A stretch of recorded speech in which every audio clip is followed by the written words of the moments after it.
talking about today is myofascial release. I think Coach Tracy said it. That's basically just a scientific name for what we do when we're using the foam rollers and the massage sticks while we're talking about it, because it's one of those things you might not know what you're doing to your body when you do it, why it's beneficial, and how it's going to help your performance.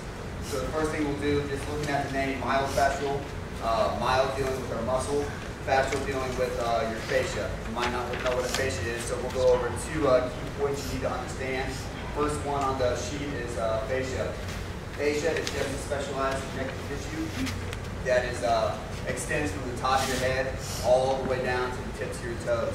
It surrounds your muscles, your nerves, and all your joints.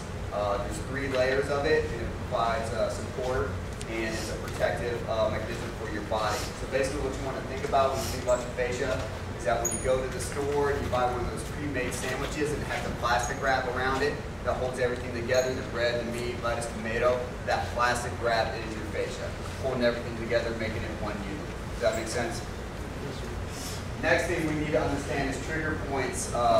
Trigger points, best way to describe it is everybody's done the foam roller before in here. You know when you roll across your quad and all of a sudden you go, you just hit a trigger point. So the trigger points are defined as areas in your muscle that are painful when you to the touch or when you activate them.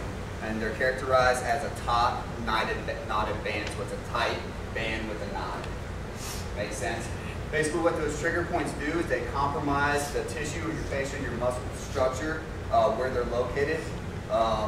Because of this, they place a great strain on the surrounding tissues, whether that be a muscle around the trigger point, a tendon, or a ligament, and they make those other muscles, tendons, or ligaments overcompensate because of that trigger point, the weakness that causes.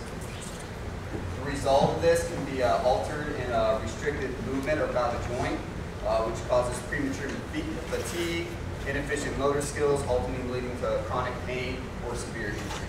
And the injuries can be as severe as a strain or a torn muscle, something we don't want to happen. Think about what causes these trigger points. The list down there, muscle overload can cause a trigger point. That would be weightlifting, running, direct trauma to a region. Think about while you're practicing, if you get kneed or elbowed somewhere, or if you get hit by a pitch, something like that. Core movement mechanics, something we see a lot in here. We've been doing with the triple warm-up when we spread the band across, and we're doing the step overs, and we always talk to you about your knee or ankle deviating. That's what we're trying to prevent there. So as you step over, if your knee or ankle is going in or out, that simple movement can cause a trigger point. And that's why we're always talking to you about keeping everything in line.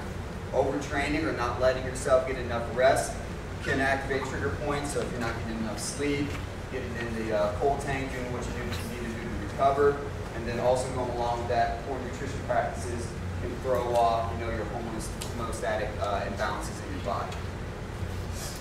So thinking about those things, all those things cause trigger points, which are bad. Looking at the bottom 3, the poor mechanics we can work on, the overtraining and getting enough rest. You can do that on your own. Make sure you get enough sleep. It's up to you what you put into your body, so you make sure you're fueling your body properly. But then the top 2, muscle overload and direct trauma to a region.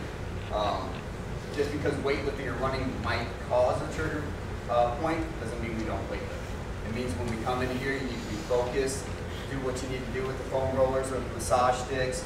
After you get done practicing, if you can't come in here and foam roll, there's things you can do, and it's kind of one of the last things listed on the general guidelines is that when you go home, you don't need a foam roller, you don't need a massage stick to do it. You can go home, grab a tennis ball or a golf ball, roll out your quads, sit on it, get your glutes. You can even put a tennis ball up against the wall, roll out your shoulder.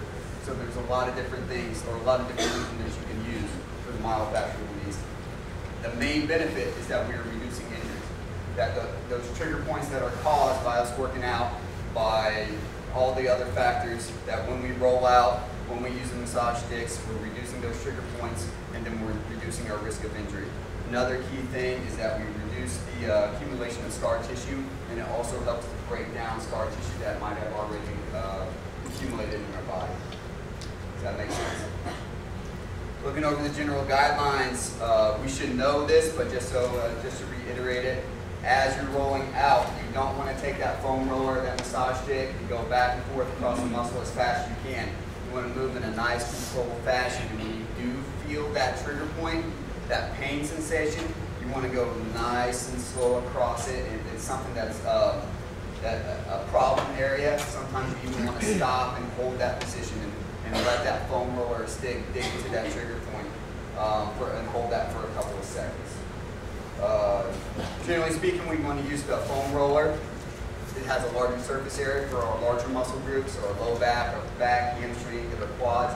We can use a stick, the massage stick, or the tennis ball for more of those localized areas. A lot of times, I know for me, I get the trigger point right here, my quad right here, so I take a stick or a golf ball or a tennis ball and really dig into that area. That makes sense. So the foam roller for big muscle groups, the stick, and the tennis ball for smaller muscle groups. Another thing is remember to breathe.